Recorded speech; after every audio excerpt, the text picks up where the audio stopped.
मैं लोगों के घरों में दूध बेचने का काम किया करती थी। मैं दिखने में बेहद ही खूबसूरत थी। मेरी खूबसूरती देखकर कोई भी यह अंदाज़ा बिल्कुल भी नहीं लगा सकता था कि मैं एक शादीशुदा औरत हूँ। मेरी शादी कम उम्र में ही हो चुकी थी। शादी को लेकर हर लड़की की तरह मेरे भी कई सारे ख्वाब थे, लेकिन मेरा पति एक नंबर का पियक्कड़ आदमी था। मजबूरी में ही मैं लोगों के घरों में दूध बेचकर अपने घर का गुजारा किया करती थी, क्योंकि मेरे 2 छोटे छोटे बच्चे भी थे। मेरा बड़ा दिल करता था कि मेरा पति रात भर मुझे प्यार करे। मेरी भी कई सारे जज्बात थे, लेकिन मैं जब किसी हैंडसम लड़के को देखती तो मेरा उस पर दिल आ जाता था। मैं दूध बेचने के साथ साथ अपनी ज़रूरतों को भी पूरा किया करती थी। मैं कम उम्र की औरत थी। मुझ में रात भर क्रिकेट खेलने की ताकत कई ज़्यादा गुना थी। एक दिन मैंने एक नई हवेली पर दूध बेचने के लिए गई थी। वहाँ का जो मालिक था वह मुझे बड़ी ही गहरी आंखों से देख रहा था। उस मालिक को देखते ही मेरे अंदर के जो जज्बात थे वह तुरंत उठने लगे थे। मेरा दिल जोरों से धड़कने लगा था। अब यही सिलसिला रोज़ शुरू होता गया। वह मालिक भी दूध के बहाने मुझे छूने की कोशिश किया करता था, जिससे मेरे तन बदन में एक आग सी लगने लगती थी। एक दिन मालिक के घर पर कोई भी नहीं था। जब मैं दूध देने के लिए गई तो वह मुझे कहने लगा, आज मेरा दूध लेने को मन नहीं है। सुनते ही मैं थोड़ी मायूस हो गई थी। तभी वह मुझे कहने लगे कि आज मेरा तो तुमसे दूध पीने को मन कर रहा है। अगर तुम मुझे पीने के लिए दोगी तो इसके बदले मैं तुम्हें काफ़ी अच्छी कीमत भी दे दूंगा। जिसे सुनते ही मेरे चेहरे पर एक शैतानी मुस्कुराहट आ गई थी, और तभी वह मेरा हाथ पकड़कर मुझे अपने साथ अपने कमरे में ले गया और फिर लाइट बंद करते ही गरम नारियल तेल के साथ मसाज करते करते ही उसने मेरा नाम रागिनी है। मेरी उम्र 16 साल है। मैं एक बहुत ही गरीब गांव से ताल्लुक़ रखती थी। मेरे माता पिता बचपन में ही चल बसे थे। मेरे भाई ने ही मुझे पाल पोस कर बड़ा किया था, लेकिन जब मेरे भाई की शादी हुई तो भाभी के आ जाने के बाद मेरे भाई में बहुत सारे बदलाव आने लगे थे। मेरी भाभी दिन भर मुझसे घर का कामकाज करवाया करती थी। उन्होंने मुझे घर में पूरा नौकरानी बना कर रखा हुआ था। मैं जब भी अपने भाई से कुछ पैसे उधार मांगती तो वह तुरंत भाई को मना कर देती और यही कहती कि इसे अभी देने की कोई ज़रूरत नहीं है। अगर अब तुमने इसे पैसे दिए तो ये आगे चलकर और ज़्यादा चीज़ों की डिमांड भी करेगी, जो कि बिल्कुल भी सही बात नहीं है। कल की इसकी शादी भी होगी। दूसरों के घर जाकर तब यही सब करती रहेगी तो तुम्हारा ही नाम खराब होगा। मेरी भाभी हमेशा ही भाई को भड़काया करती थी। मेरे भाई की शादी मेरे एक दूर के रिश्तेदार ने करवाई थी। धीरे धीरे मेरा भाई भी अपनी पत्नी की बातों में आकर मेरे साथ बहुत ज़्यादा बुरा व्यवहार करता था। मैं मन ही मन बहुत ही ज़्यादा दुखी हुआ करती थी। मैं जब भी अपनी सहेलियों के साथ बैठा करती थी तो अपने सारे दुख दर्द मैं भूल जाया करती थी। सहेलियों के साथ बैठकर मेरा भी मन लग जाया करता था।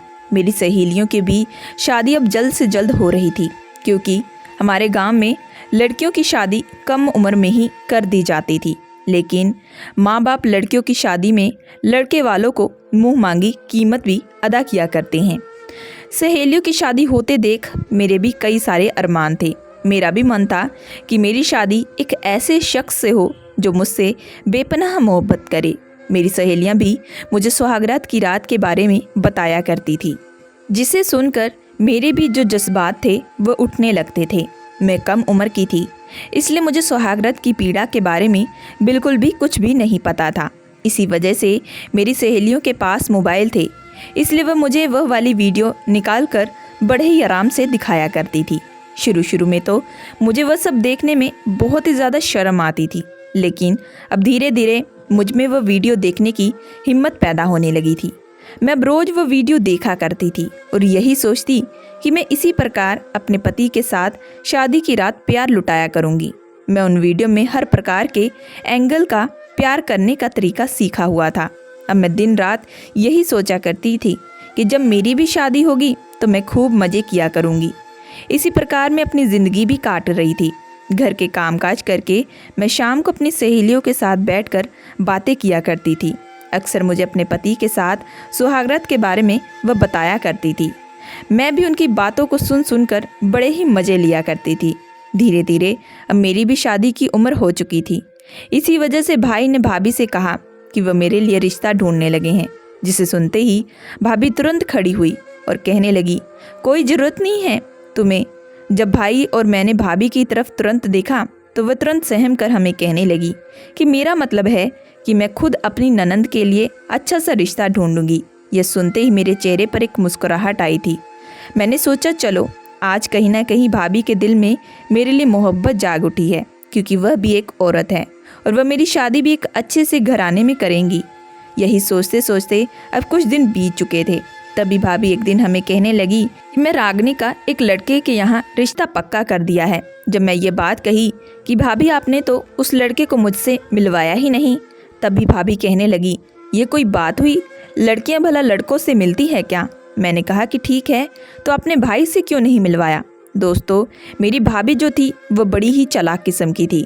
उन्हें पता था कि मेरी शादी में लड़के वालों की डिमांड के अनुसार उन्हें देना पड़ेगा। उन्होंने बड़ी ही चालाकी से मेरे भाई से कहा, उन्हें एक बहुत ही अच्छे घराने के लड़के से मेरा रिश्ता पक्का कर दिया है। और खुशी की बात तो यह है, उस लड़के के परिवार वालों ने इस शादी के बदले कोई डिमांड नहीं की, यानी कि हमारा कोई खर्चा नहीं होगा। जिसे सुनकर भाई कहने लगे, यह तो बहुत ही अच्छी बात है, मुझे मेरी पत्नी पर पूरा गर्व है, वह मेरी बहन के लिए बेहतर ही चुनेंगी। मैंने भी सोचा कि चलो अच्छी बात है, भाई के ऊपर ज़्यादा खर्चा नहीं आएगा। इसी तरह कुछ दिन बीत चुके थे। भाभी के कहे अनुसार मेरी शादी एक हफ्ते के बाद होने वाली थी। इन्हीं हफ्तों में अपनी शादी के लिए मैं बड़ी बेकरार थी। मेरी सहेलियों ने भी मुझे शादी की रात की पूरी ट्रेनिंग पहले से दे रखी थी, ताकि मुझे कोई भी परेशानी ना हो। फिर इसी तरह दिन बीत चुके थे और मेरी शादी की रात भी नज़दीक आ चुकी थी। मेरी शादी की रात के समय होने वाली थी, इसी वजह से मैं दूल्हे को बिल्कुल भी नहीं देखा था। भाभी ने चुपचाप मुझे मंडप पर जाकर बिठा दिया। मैं बड़ी बेकरार हो रही थी। अब आने वाली ज़िंदगी के बारे में सोच रही थी, जब मेरा खुद का घर होगा, मेरा खुद का परिवार होगा और मुझे अपने भाई भाभी के घर नौकरानी बनकर बिल्कुल भी नहीं रहना पड़ेगा। लेकिन मैं शायद गलत थी। कभी कभी हम जो सोचते हैं हमें वैसा बिल्कुल भी नहीं मिलता, क्योंकि किस्मत में हमारे क्या लिखा होता है यह हमें बिल्कुल भी नहीं पता। बड़ी ही सादगी के साथ उस रात मेरी शादी हो चुकी थी। मैं शादी करके अपने पति के साथ ससुराल में चली गई थी। जब मैं घर के अंदर दाखिल हुई तो एक बहुत ही पुराना सा घर था, जहाँ पर दीवारों को भी बिल्कुल भी पेंट नहीं किया गया था। मैंने सोचा कि शादी वाला दिन है, कम से कम लड़के वालों को अपने घर की मुरम्मत तो करवा लेनी चाहिए थी। लेकिन मैं बस इस बात को ज़्यादा ध्यान नहीं दिया। जैसे मैं घर के अंदर दाखिल हुई, घर का माहौल बहुत ही ज़्यादा अलग किस्म का था, बल्कि हमारे घर से भी ये घर बहुत ही ज़्यादा छोटा था। घर में मेरी सास और मेरे पति ही अकेले रहा करते थे। मेरी सास थोड़ी बुजुर्ग थी, इसी वजह से कुछ रस्म करने के बाद वह तुरंत अपने कमरे में चली गई थी। लेकिन जैसे ही मेरे पति ने मुझे मेरे कमरे तक पहुंचाया, कमरे का मंजर देखकर मैं तो थोड़ा परेशान हो चुकी थी, क्योंकि घर ऐसा था जैसा मानो सदियों से बिखरा पड़ा हो। घर की बिल्कुल भी सफाई नहीं की गई थी। मेरे पति ने कमरे में भेजकर मुझसे कहा कि मैं कुछ देर बाद वापस आता हूँ, तुम बैठकर यहाँ आराम करो। अब मैं बिस्तर पर बैठकर बड़ी बेबसी से अपने पति का इंतज़ार कर रही थी। मैंने सोचा चलो घर जैसा भी हो, लेकिन पति तो अच्छा निकला, क्योंकि उसने शादी के दौरान हमसे कोई भी डिमांड नहीं की थी। अब मैं बहुत ही ज़्यादा खुश थी। अब मैं अपने पति के साथ आने वाले वक्त के बारे में सोच रही थी। मुझे किस तरह से अपने पति से प्यार करना है, अपने पति को कैसे अपनी तरफ आकर्षित करना है, यही सोच सोच कर मैं मन ही मन बड़ी ही खुश हो रही थी। लेकिन फिर पूरे 2 घंटे के बाद मेरा पति कमरे में दाखिल हुआ, लेकिन वह जिस हाल में आया था उसे देखकर मैं पूरी चौंक सी गई थी, क्योंकि वह पूरा नशे में धुन था। मैंने तुरंत अपने पति को पकड़ा और उन्हें बिस्तर पर बिठाया। तभी मेरे पति ने मुझे पकड़कर बिस्तर पर धक्का दे दिया और फिर लाइट बंद करते ही पूरे जोश के साथ मेरे साथ जो किया, उन्होंने मेरी चीखें निकाल दी थी।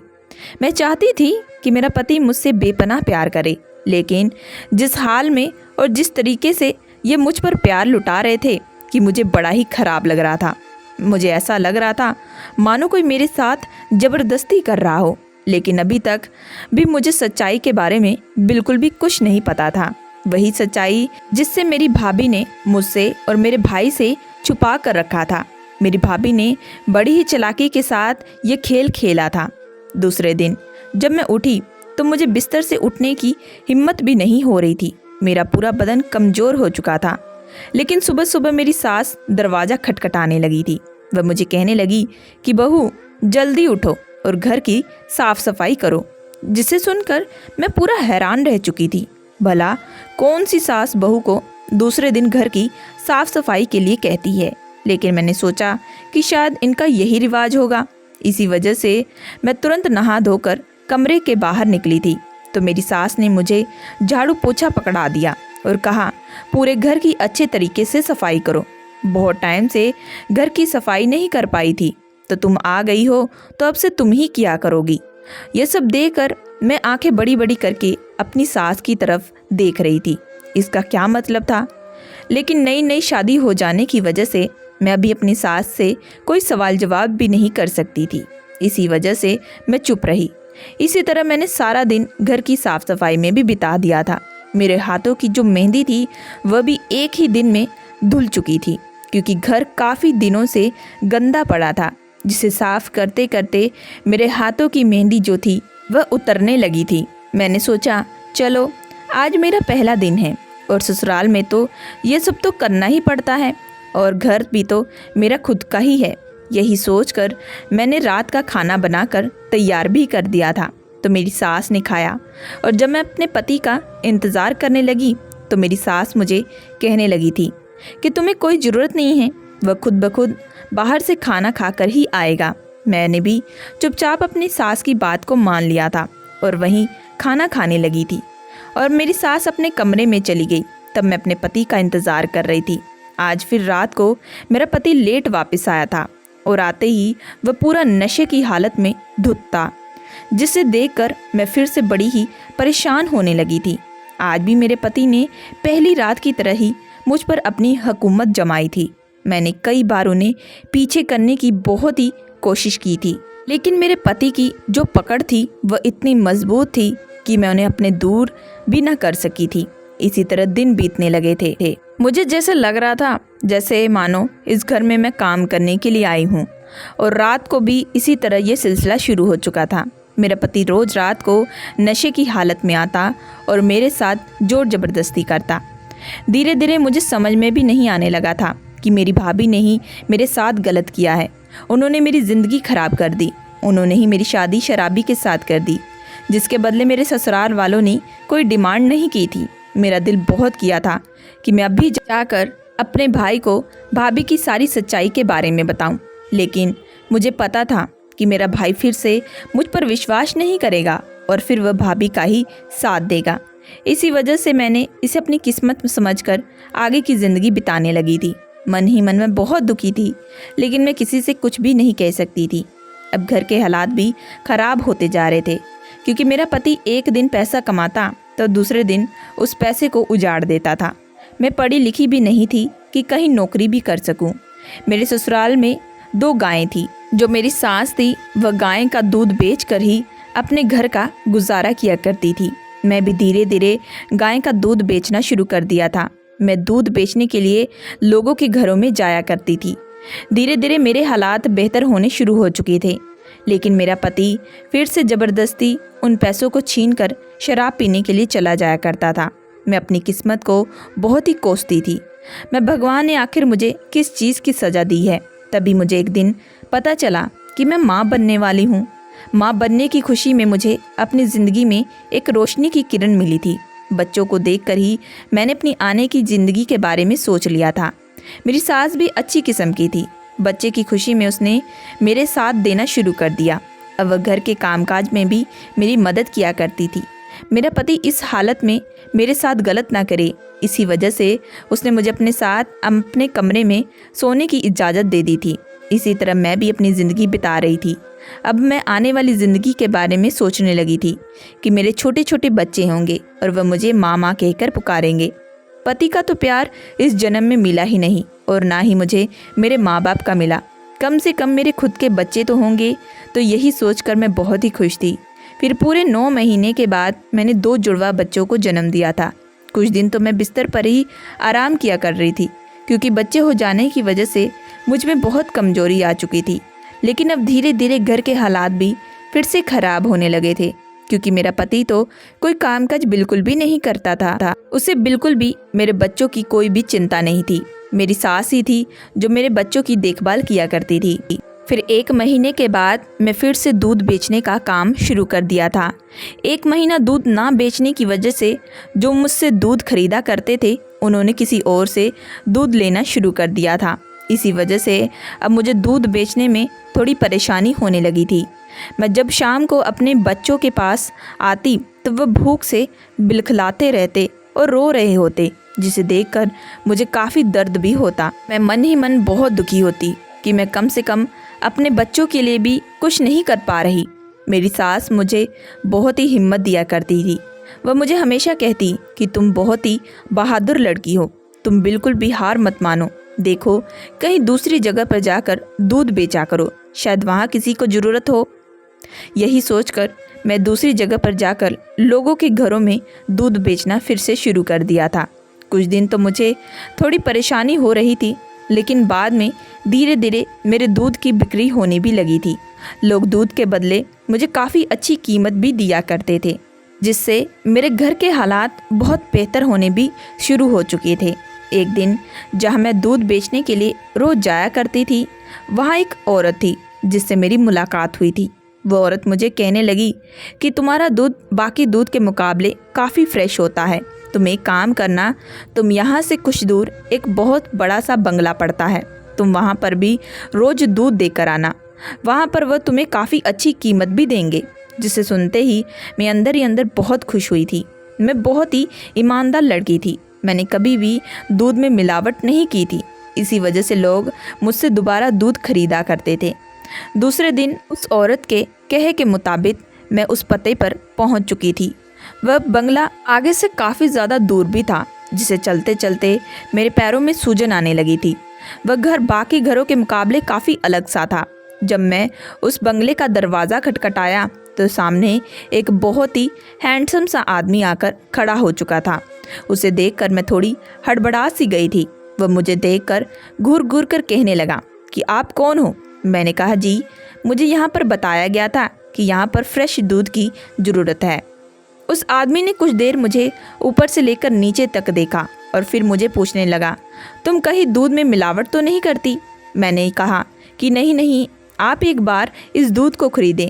जब आप इसे खरीदेंगे तब आपको खुद पता चल जाएगा। फिर उस आदमी ने कुछ देर सोचने के बाद मुझे कहा कि ठीक है, तुम रोज़ मुझे 1 लीटर दूध रोज़ दे दिया करो। दूध देने के बाद मैं अपने वापस घर आ चुकी थी। अब मैं बहुत ही खुश थी, क्योंकि मुझे एक और जगह पर दूध बेचने का काम मिल चुका था। अब मैं रोज़ इसी तरह दिन रात मेहनत किया करती थी और रात को जब मैं घर आती तो अपने बच्चों के साथ वक्त बिताया करती थी। धीरे धीरे मैं अपने बच्चों की ज़रूरतों को भी पूरा करने लगी थी। लेकिन मेरी ज़िंदगी में मुश्किलें कम ही नहीं थी। अभी भी बहुत सारी परेशानी आनी बाकी थी। एक दिन मैं उस आदमी के घर दूध बेचने के लिए गई थी। जब उसने दरवाज़ा खोला तो उससे कुछ देर बाद ही अंदर से एक बहुत ही तेज एक बच्चे की रोने की मुझे आवाज़ आने लगी थी। वह आदमी तुरंत भागता हुआ उस बच्चे को चुप कराने के लिए घर के अंदर चला गया था। बच्चे की पुकार से मैं भी अंदर भागती हुई आई थी। उसका बच्चा बहुत ही ज़ोरों से रो रहा था। वैसे बिल्कुल भी वह चुप नहीं हो पा रहा था, जैसे वह आदमी उस बच्चे को चुप करा रहा था। मैं एक माँ थी और इसी वजह से मैंने उस बच्चे को गोद में लेने के लिए कहा कि मैं उसे चुप करा देती हूँ। वह मुझे आदमी बड़ी बड़ी आंखें देखते हुए कहने लगा कि तुम तो एक लड़की हो और तुम कहाँ से एक बच्चे को संभाल पाओगी।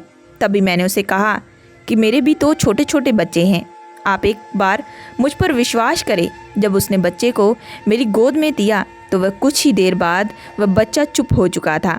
वह बच्चा बड़ा ही दिखने में खूबसूरत था। उसकी मासूमियत उस बच्चे के चेहरे पर पूरी झलक रही थी। वह आदमी मुझे फिर से बड़ी बड़ी गहरी आंखों से देख रहा था। तभी वह मुझे कहने लगा कि तुम्हारी उम्र से तो यह अंदाज़ा बिल्कुल भी नहीं लगाया जा सकता कि तुम 2 बच्चों की माँ। कुछ देर बच्चा शांत हो जाने से मैंने उस आदमी को वापस कर दिया और दूध देने के बाद मैं अपने घर आ चुकी थी। अब मैं रोज़ दूध देने के बाद उस आदमी के साथ बातचीत किया करती थी। वह आदमी बड़ा ही शरीफ इंसान था। उसने बताया था कि उसका एक बच्चा है और बच्चे की डिलीवरी के बाद उसकी माँ चल बसी थी। इसी वजह से तभी से वह बच्चे को खुद ही संभाल रहा है। उसे बहुत दिक्कत होती है बच्चे को संभालने में। मैंने कहा तो आप चाहें तो किसी अच्छी सी लड़की को देखकर शादी भी कर सकते हैं। तभी उन्होंने कहा कि नहीं नहीं, कोई भी दूसरी औरत दूसरे बच्चे को माँ जैसा प्यार बिल्कुल भी नहीं दे सकती। तभी उस आदमी ने मेरे बच्चे के बारे में भी पूछा था। मैंने भी उसे अपनी पूरी कहानी बता दी थी। वह आदमी काफ़ी नेक दिल इंसान था। अब मैं रोज़ उसके घर दूध बेचा करती थी और उसके बच्चों के साथ थोड़ा वक्त भी बिताया करती थी। उसका बच्चा भी मेरे साथ काफ़ी अच्छे से घुल मिल भी चुका था। अब मैं इसी तरह अपनी ज़िंदगी बिता रही थी। मेरा पति तो दिन रात अब नशे की हालत में धुत रहता था। उसे तो मेरी और मेरे बच्चों की बिल्कुल भी चिंता नहीं रहती थी, बल्कि उसे तो अपनी खुद की सगी माँ की भी कोई चिंता नहीं रहती थी। मेरी सास थोड़ी बुजुर्ग होती जा रही थी और मेरे बच्चे अब थोड़े बड़े होते जा रहे थे। धीरे धीरे बच्चों को संभालना मेरे लिए भी थोड़ा मुश्किल होता जा रहा था। फिर एक दिन मेरा बच्चा बहुत तेज बीमार हो चुका था। डॉक्टर ने मुझे कहा कि दोनों बच्चे जुड़वा हो जाने की वजह से दोनों को ही तुरंत अस्पताल में एडमिट करना पड़ेगा, क्योंकि बच्चों को निमोनिया हो चुका था। इसके लिए काफ़ी सारे पैसों की भी ज़रूरत पड़ेगी। मेरे पास इतने सारे पैसे तो बिल्कुल भी नहीं थे। मैं भागती हुई घर आकर अपने पति से भीख मांगने लगी थी, लेकिन वह तो मुझे धक्का देकर दोबारा घर से चला जा चुका था। अब मेरे पास कोई रास्ता नहीं था। मैं जिन जिन घरों में दूध बेचा करती थी, मैं वहां जाकर भीख मांगने लगी थी। लेकिन इतनी बड़ी रकम के लिए कोई भी मेरी मदद करने के लिए बिल्कुल भी तैयार नहीं थे। मेरे पास सिर्फ अब एक ही घर बचा था। मैं तुरंत भागती हुई उस आदमी के घर पहुंची थी। मुझे इतना हड़बड़ाया हुआ देख वह आदमी मुझे कहने लगा, क्या हुआ रागनी? मैं तुरंत उसके आगे हाथ जोड़ दिए। मैंने कहा कि मुझे अभी कुछ पैसों की अर्जेंट ज़रूरत है। मेरे दोनों बच्चे बीमार हैं और उन्हें जल्द से जल्द अस्पताल में एडमिट करना पड़ेगा। मेरे बच्चों के अलावा मेरा दुनिया में कोई भी नहीं है। मेरा पति भी पूरा निकम्मा है। वह भी मेरी मदद बिल्कुल भी नहीं करना चाहता। उसे तो मेरे बच्चों की बिल्कुल भी परवाह नहीं है। कुछ देर तो वह आदमी सोचने लगा और फिर उसके बाद उसने मुझे एक ऐसी बात कही जिसे सुनकर मेरे पूरे होश उड़ चुके थे। वह आदमी मुझे कहने लगा कि मैं आज से दूध तुमसे बिल्कुल भी नहीं लूँगा। मैंने कहा, अभी आप ये सब बातें क्यों कर रहे हैं? तभी वह कहने लगा, क्योंकि मैं चाहता हूँ कि तुम मुझसे शादी कर लो। जिसे सुनकर मैं पूरा हक्का बक्का रह चुकी थी। वह कहने लगा, मेरा कोई गलत इरादा नहीं है। देखो, मेरी पत्नी इस दुनिया में नहीं है और मुझे भी अपने बच्चे के लिए एक माँ की ज़रूरत है। तुमने मेरे बच्चे को एक माँ जैसा प्यार दिया है और मेरा बच्चा भी तुम्हारे साथ काफ़ी अच्छे तरीके से घुल मिल चुका है और तुम मुझे अच्छी लगती भी हो। इसी वजह से मैं तुमसे शादी करना चाहता हूँ। तभी मैं कुछ देर चुप हो चुकी थी। वह बड़ी बड़ी आंखें करके मुझे देख रहा था। तभी वह मुझे कहने लगा कि तुम अपने पति की भी बिल्कुल भी चिंता मत करो। वैसे उसे मैं कुछ पैसे देकर तुम्हें डिवोर्स दिलवा दूंगा ताकि तुम आराम से मुझसे शादी कर सकती हो। देखो, इससे तुम्हारी भी भलाई है, क्योंकि तुम्हें भी पता है तुम्हारा पति कभी भी तुम्हारे आने वाले वक्त में तुम्हारे बच्चों के साथ बिल्कुल भी खड़ा नहीं रहेगा। वह एक शराबी इंसान है और एक शराबी इंसान के साथ ज़िंदगी क्या होती है वह तुम अच्छे तरीके से जानती हो और तुम कब तक ऐसे धक्के खाती रहोगी। मैं चुपचाप उस आदमी की सारी बातें सुन रही थी। वह आदमी जो बातें कर रहा था वह एक हिसाब से बहुत ही सही कह रहा था। मैंने जब से शादी की है मैंने तब से कई सारे दुख खुद ही झेले हैं। मेरे पति ने कभी भी मेरा साथ नहीं दिया। उसने कभी भी मेरी ज़रूरत को नहीं समझा और अगर आज मैं इस आदमी की बात भी नहीं सुनती तो मेरे बच्चों की भी ज़िंदगी का सवाल है। मुझे अपने बच्चों के लिए इस आदमी के साथ शादी करनी ही पड़ेगी। तभी मैंने उस आदमी की बात को स्वीकार कर लिया था। फिर उस आदमी ने मेरे कहे मुताबिक मुझे 2 लाख रुपए दिए थे, जो मैंने तुरंत अपने बच्चों को अस्पताल में एडमिट करवाया। कुछ दिन मेरे बच्चों का इलाज चलता रहा और उसके बाद मेरे बच्चे बिल्कुल सेहतमंद हो चुके थे। मैंने वापस अपने घर ले आई थी। अब कुछ दिन बाद आदमी मेरे घर आ पहुंचा। उसने मेरे पति को 1 लाख रुपए दिए। इसके बदले मेरे पति ने तुरंत मुझे तलाक दे दिया। उसने एक बार भी मेरे बारे में बिल्कुल भी नहीं सोचा था। मैं भी चुपचाप तलाक के पेपर पर साइन करके उस आदमी के साथ मंदिर में जाकर शादी कर ली थी।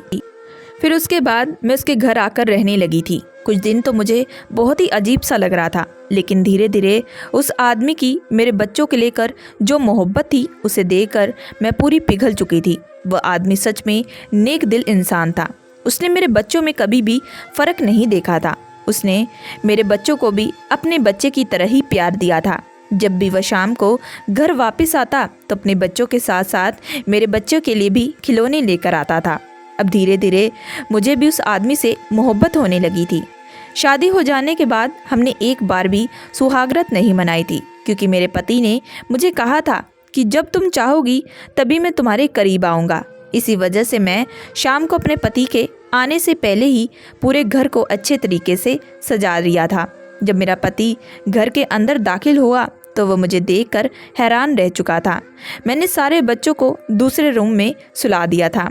मैंने अपने पति का हाथ पकड़कर उसे अपने साथ कमरे में ले गई और कमरे में आकर मेरा पति बड़ी बड़ी आंखें करके मुझे देख रहा था। उसके चेहरे पर हल्की सी एक स्माइल थी। मैंने उसका हाथ पकड़कर उसे कहा कि तुम मेरी ज़िंदगी में आए हो और मेरी ज़िंदगी बदल चुकी है। मेरे बच्चों को बेहतर पिता मिल चुका है। अगर तुम मेरी ज़िंदगी में ना आते तो शायद अभी भी मैं अपनी ज़िंदगी में परेशानियां झेल रही होती। इसके आगे मैं उसे कुछ कहने ही वाली थी कि तभी मेरे पति ने मुझे चुप कराते हुए कहा कि जो वक्त बीत चुका है उसे छोड़ो और जो वक्त है इसे अच्छे से एंजॉय करो। फिर हम दोनों ने एक दूसरे को गले लगा लिया और फिर हमने एक दूसरे पर खूब जमकर प्यार भी किया था। आज मेरी जो जन्मों की प्यास थी मैंने वह पूरी की थी। जो मेरी शादी को लेकर ख्वाब थे वह आज मेरे पूरे हुए थे। आज मुझे लग रहा था जैसे मेरा पति मुझ पर खूब प्यार लुटा रहा हो। अब मैं अपनी ज़िंदगी में बहुत ही ज़्यादा खुश हूँ। दोस्तों, मैं आशा करती हूँ कि आप लोगों को ये कहानी पसंद आई होगी। अगर आप लोगों को ये कहानी पसंद आई है तो प्लीज़ हमारे चैनल को लाइक एंड सब्सक्राइब करके ज़रूर जाइएगा एंड बेल आइकन का बटन ज़रूर दबाइएगा।